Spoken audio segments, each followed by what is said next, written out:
Polluted, bike hostile Brussels to slam on the brakes. Brussels, Belgium. Brussels has made its choice to reduce emissions and encourage greener, two-wheel transport options. The road speed limit will have to come down. From 2021, any car that escapes the gridlock on the streets of Europe's capital will still be limited to only 30 kilometers per hour, less than 19 miles per hour. The Belgian city is following in the footsteps of Berlin and Madrid, but road users are not convinced that the measure will make any real difference. Restrictions already apply to around 55% of the city, but the capital region's left-green government is rolling the limit out beyond residential districts. By January 1, 2021, cars, vans and trucks will face a 30 limit everywhere apart from key thoroughfares, grand avenues and the inner ring roads. But even with this 18-month delay, the measure is regarded as ambitious by many experts and unwelcome by many road users already mired in Brussels' notorious road chaos.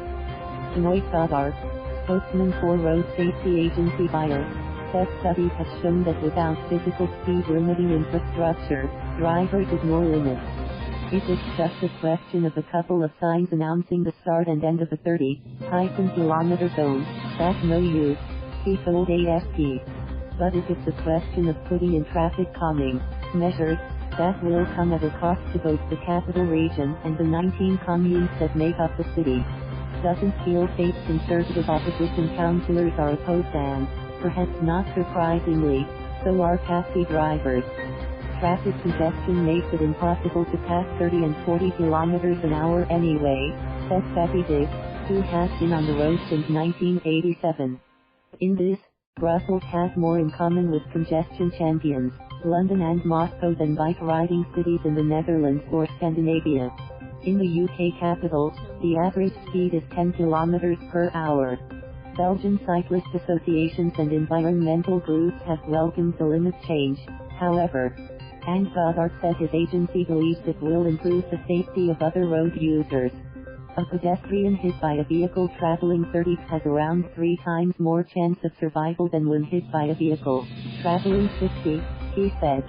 Bike riders such as Dudley Curtis, a 42-year-old Briton, hopes Belgian police enforce the new limit, but also argues for better protected cycle lanes. I think we also need separate cycling infrastructures in Brussels, because often we're just mixed up all with the traffic and the cars, vans and the lorries are just cutting into us, he told AFP. It's quite terrible sometimes, the behavior of the drivers. You've got some of them honking at you, trying to tell you to get out of their way. Generally it doesn't feel safe. Parthena Papadopoulou, an EU official from Greece and a pedestrian, agrees that the bikes should be better segregated, but not for the same reason. It's the cyclists who scare her. They have all the rights and we have none, she laments. They just put their heads down and go. Thank you for watching. Please subscribe.